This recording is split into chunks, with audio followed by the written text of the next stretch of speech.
Video like जरूर कर लीजिए और ऐसे वीडियो लगातार फ्री में पाने के लिए चैनल को तुरंत सब्सक्राइब कर लीजिए और बेल आइकन को जरूर टैप कर लीजिए ताकि आगे भी सारे वीडियो आपको मिलते रहे। यूट्यूब में फॉलो करते हैं तो प्लीज ये वाला फ्री टेलीग्राम चैनल जरूर ज्वाइन कर लीजिएगा। सारे नोटिफिकेशन सारे अपडेट यहीं पे आते हैं, ध्यान रखिएगा। सारे क्वेश्चन अटेम्प्ट करिए और स्कोर अपना तुरंत कमेंट करके बताइए कितने सही हो रहे हैं कितने गलत हो रहे हैं, जल्दी से कमेंट करके बताइए। मैं वैभव और आप लोग देख रहे हैं UPPSC best online coaching YouTube channel. दोस्तों आज के इस वाले वीडियो में हम लोग इंडियन हिस्ट्री के कुछ इंपॉर्टेंट क्वेश्चंस को कवर अप करेंगे जो आपके आने वाले एग्जाम समीक्षा अधिकारी, बीईओ, लोअर पीसीएस और उत्तर प्रदेश पीसीएस 2024 सबके पॉइंट ऑफ व्यू से बहुत ज़्यादा इंपॉर्टेंट है। हमारा टारगेट है 3000 क्वेश्चन से ज़्यादा क्वेश्चंस को कवर अप करने का। तो अगर आप अभी तक हमारे इस पूरे मुहिम में नहीं जुड़े हैं, इस पूरे कारवा में नहीं जुड़े, तुरंत जुड़ जाइए, चैनल को सब्सक्राइब करिए, नोटिफिकेशन बेल के आइकन को प्रेस करिए। और अगर आप चाहते हैं इस पीडीएफ को परचेस करना तो इसके लिए आपको सिंपली डिस्क्रिप्शन सेक्शन में जाना है। वहाँ पर जो नंबर्स दे रखे हैं स्टडी फॉर सिविल सर्विसेज के, उनसे कॉन्टैक्ट करिए और वो आपको बताएंगे कि कैसे आप इस पीडीएफ को परचेस कर सकते हैं, कितना इसमें फीस लगेगा, वो सारी चीज़ें वो लोग बताएंगे। ठीक है, सो आइए शुरू करते हैं आज के अपने सेशन को। अब यहाँ पर जो पहला क्वेश्चन आप देख रहे हो इसमें पूछा गया है कि निम्नलिखित समाज सुधारकों में से कौन संस्कृत भाषा में प्रवीणता के लिए जाना जाता है। ये दयानंद सरस्वती हैं, ये ईश्वर चंद्र विद्यासागर हैं, ये राजा राम मोहन राय हैं या फिर उपर्युक्त सभी। तो अगर हम इन तीनों की ही बात करें तो ये तीनों ही इन तीनों ही लोगों ने, चाहे हम दयानंद सरस्वती की बात करें, ईश्वर चंद्र विद्यासागर की या फिर राजा राम मोहन राय की, तो इन्होंने हिंदू धर्म और समाज में जो कुरीतियाँ फैली हुई थी उसको खंडन करा था उसका, और उसको दूर करने की कोशिश करी थी। और संस्कृत में इन तीनों को ही महारत हासिल थी। तो सही आंसर क्या आएगा हमारा? Option D. आप लोग उत्तर प्रदेश पीसीएस की तैयारी कर रहे हैं, आप आरओ की तैयारी करना चाहते हैं, बीईओ की तैयारी करना चाहते हैं, इन तीनों एग्जाम की अगर आप तैयारी करने चाहते हैं तो स्टडी फॉर सिविल सर्विसेज के कोर्सेज को आप ज्वाइन कर सकते हैं कंप्लीट तैयारी के लिए।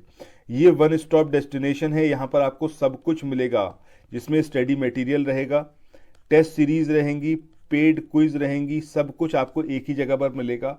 और ये सब कुछ सफिशिएंट होगा आपके एग्जाम को क्रैक करने के लिए, एग्जाम को निकालने के लिए। लेटेस्ट ग्रुप स्टार्ट हो चुके हैं और उन ग्रुप में आपको एडमिशन लेने के लिए सिंपली जो ये नंबर मैं आपकी स्क्रीन पर लिख रहा हूँ, इन नंबर्स पर आप कॉल कर सकते हैं। 8564880530, इस नंबर पर आप संपर्क कर सकते हैं। इसके अलावा 9696066089 इस नंबर पर कांटेक्ट कर सकते हैं, या फिर आप 7523864455 इन तीनों में से किसी भी नंबर पर कॉल करके आप हमसे संपर्क कर सकते हैं और ये लेटेस्ट ग्रुप जो है इसमें आप एडमिशन ले सकते हैं। अगले क्वेश्चन की बात करें। इस क्वेश्चन में यहाँ पर आपसे पूछा गया है कि देवबंद आंदोलन उत्तर प्रदेश में किस वर्ष में प्रारंभ हुआ था। ये 1900 है, 1888 है, 1885 या फिर 1866। अगर हम बात कर रहे हैं देवबंद आंदोलन की, तो सबसे पहली चीज़ तो आपको इसका ईयर पता होना चाहिए। तो सही आंसर क्या आएगा हमारा? ऑप्शन डी, यानी कि 1866 इसमें देवबंद में स्टार्ट हुआ था, जो कि यूपी में है। ठीक है, अब यहाँ पर मतलब ये जो आंदोलन था इसको शुरुआत किसने करी थी, कौन था जिसकी वजह से ये शुरुआत हुई थी इसकी? तो इनका नाम था आपका हुज्जत अल, ये नाम काफ़ी इंपॉर्टेंट है, इसको ज़रूर आप याद रखिएगा, इस्लाम। ठीक है, ये थे हुज्जत अल इस्लाम इमाम मोहम्मद कासिम अल नौनीतवी, ये इनका पूरा नाम है। ठीक है, तो ये आपको याद रखना है, हुज्जत अल इस्लाम इमाम मोहम्मद कासिम अल ननौतवी। ज़्यादातर आपको एग्जाम में खाली इतना सा देखने को मिलेगा। ठीक है, बट पूरा नाम इनका क्या है कि हुज्जत अल इस्लाम इमाम मोहम्मद कासिम अल ननौतवी, ये इनका पूरा नाम है। 1866 में यूपी के जो देवबंद है वहाँ पर इन्होंने दारुल उलूम की स्थापना की थी। और अगर इसके सह संस्थापक की बात करें तो उसमें आपके सैयद अहमद आबिद थे, जुल्फ़िकार अली थे, इनके नाम भी याद रखिएगा, और रशीद अहमद गंगोई, ये 3 नाम और आपको याद रखने हैं। ठीक है, तो ये सब कुछ है आपका देवबंद आंदोलन के बारे में। बहरहाल जो अभी तक पूछा गया है ये ईयर पूछा गया है, बट आपको ये भी इसके बारे में पता होना चाहिए कि कौन कौन सह संस्थापक थे और किसने इसको शुरुआत की थी। ठीक है, चलिए अगले क्वेश्चन की तरफ मूव ऑन करते हैं।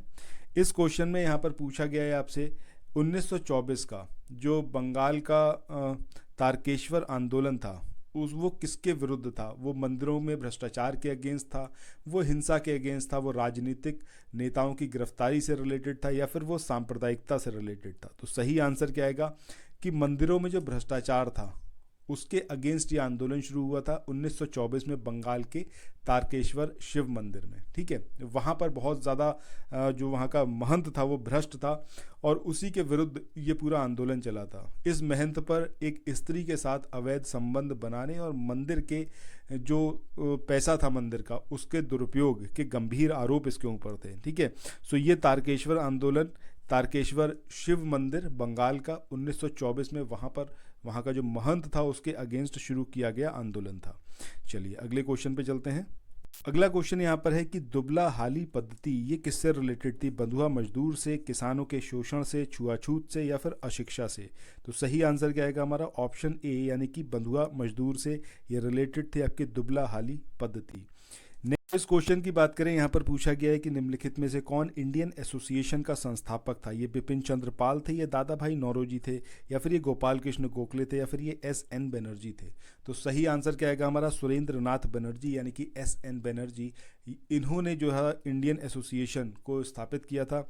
अगर आपसे ईयर और इसका डेट वगैरह पूछ ले तो आपको याद रखना है कि 26 जुलाई 1876 में इसको संस्थापित किया गया था। सुरेंद्र नाथ बनर्जी और आनंद मोहन बोस, इन दोनों लोगों का इसमें सहयोग रहा था और इसी को भारत संघ भी बोला जाता है। स्थापना कहाँ पर हुई थी? कलकत्ता में। ठीक है, तो ये सारी चीज़ें इसके बारे में याद रखिएगा। आगे बढ़ते हैं अगले क्वेश्चन पे।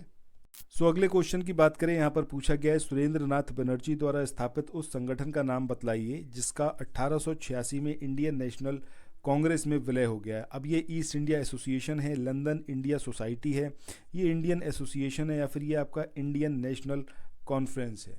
तो सही आंसर क्या आएगा हमारा? ऑप्शन डी यानी कि इंडियन नेशनल कॉन्फ्रेंस। इसका विलय हुआ इंडियन नेशनल कांग्रेस में 1886 में।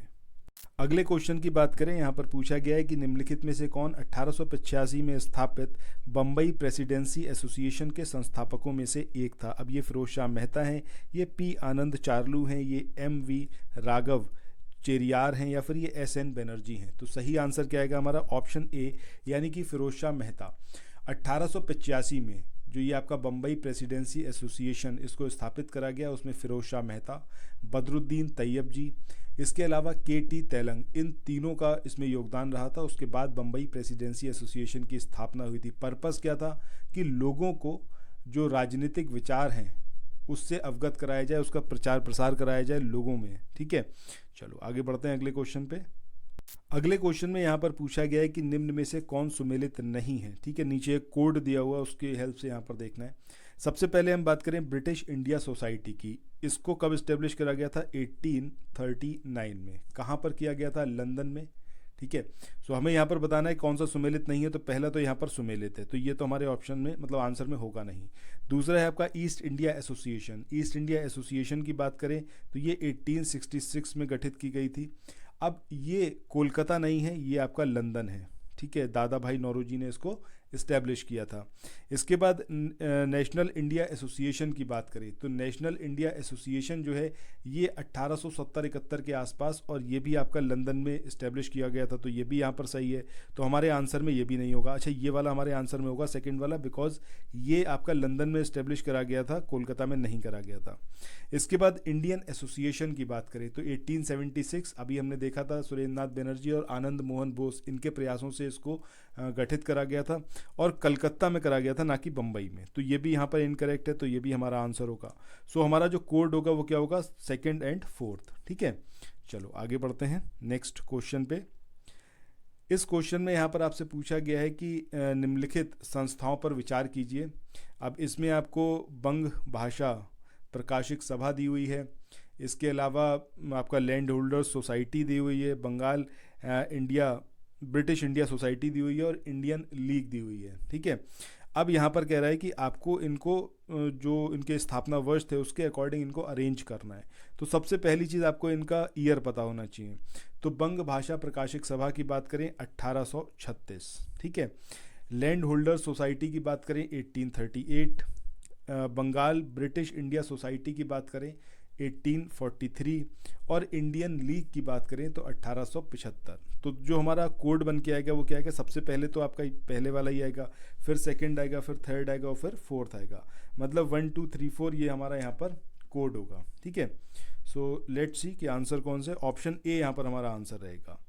इसके बाद आज के इस वाले वीडियो के आखिरी क्वेश्चन की बात करते हैं। यहाँ पर आपको दो लिस्ट दे रखी हैं, एक तरफ आपको वो ऑर्गेनाइजेशन दे रखी है, वो संगठन दिए हुए हैं, और एक तरफ आपको दिए हुए हैं उनको स्थापित करने वाले, उनके संस्थापक कौन थे। अब यहाँ पर आपको जो है इसको मैच कराना है। तो सबसे पहले यहाँ पर हम बात करते हैं इसकी लैंड होल्डर्स सोसाइटी की। तो लैंड होल्डर्स सोसाइटी, इसको द्वारका नाथ टैगोर इनके द्वारा इस्टेब्लिश किया गया था। ब्रिटिश इंडिया सोसाइटी की बात करें तो ब्रिटिश इंडिया सोसाइटी, ये आपका विलियम एडम्स इनके प्रयासों से इसको गठित करा गया था। इंडियन सोसाइटी की बात करें तो ये आपके आनंद मोहन बोस के द्वारा इसको इस्टेब्लिश करा गया था। और इंडियन एसोसिएशन की बात करें तो एस.एन. बनर्जी। तो ये हमारा यहाँ पर कोड बन के आएगा, यानी कि ए के साथ जो आपका मिलन होगा वो किसका होगा, आपका 4 का। बी की बात करें तो बी के साथ आएगा आपका 3rd का। सी की बात करें तो सी आपका आएगा 2nd 1 के साथ में। और डी की बात जब हम करते हैं तो आएगा आपका 1st। तो हमारा कोड क्या आएगा आपका 4 3 2 1, that will be the code, ठीक है। सो इसके साथ ही आज के अपने इस वाले सेशन को यहाँ पर एंड करते हैं, फिर मिलते हैं नेक्स्ट वीडियो में।